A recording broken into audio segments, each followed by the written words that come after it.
Good day everyone, I'm Ando Dominic L. I am here to present our group collage. CLAP represents the transitory nature of human existence. It also can represent new beginnings and opportunities. Just like CLAP, technological advancement can be a great beginnings and opportunities for humans to live a good life.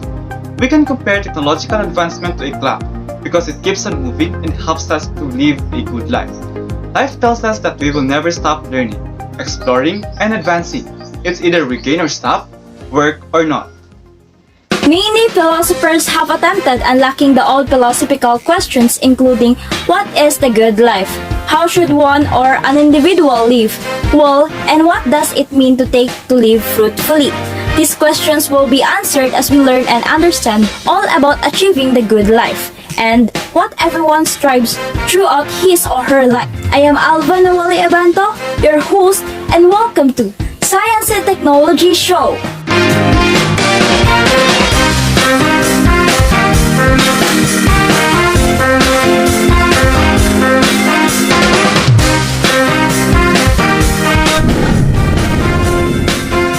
What is meant by a good life? According to Westacott 2018, a professor of philosophy in his article entitled What is the Good Life?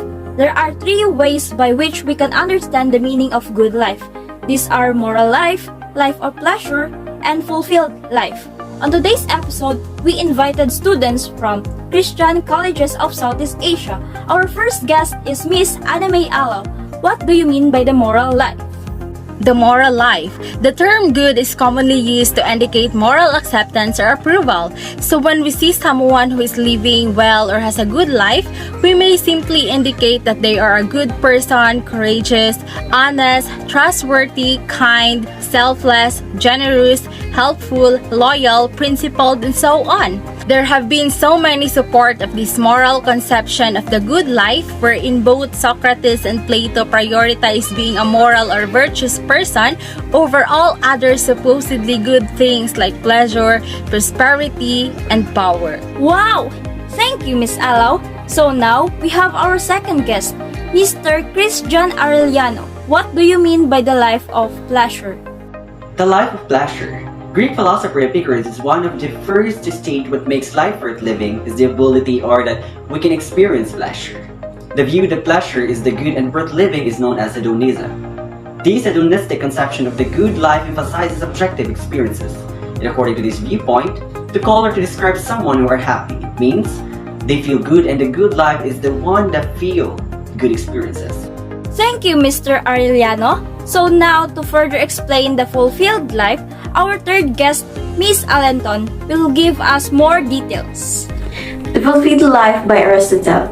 If Socrates emphasizes virtue and Epicurus emphasizes pleasure, Aristotle, who is another great Greek thinker, takes a broader perspective of a good life. According to Aristotle, happiness is the central purpose of the human life and a goal in itself. It also depends on the cultivation of virtue. According to Aristotle, happiness consists in achieving through the course of a whole lifetime all the goods, health, wealth, knowledge, friends, etc. that lead to the perfection of human nature and to the enrichment of human life. And now, let's talk about the school of thoughts, the proponents and their beliefs. Our fourth guest, Mr. Ando, will give us more details. Schools of thought, philosophers and their beliefs. First, we have materialism by Lysippus and Democritus. They believe that comfort, pleasure, and wealth are the only highest goals.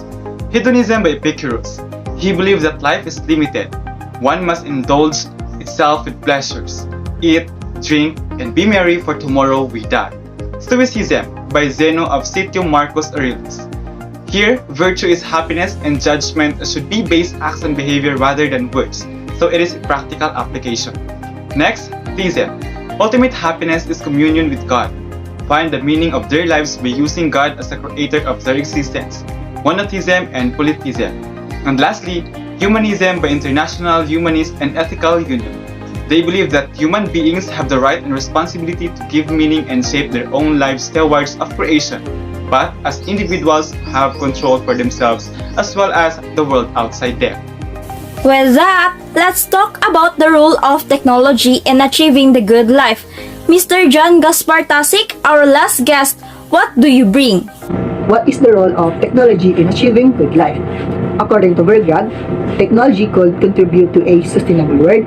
Technology will support and enhance a good life for all citizens without compromising the Earth's ecosystem or the prospect of later generations.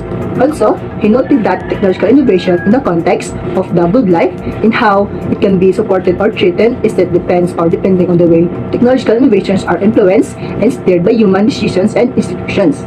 And that's all for today's Our Zisling Talks.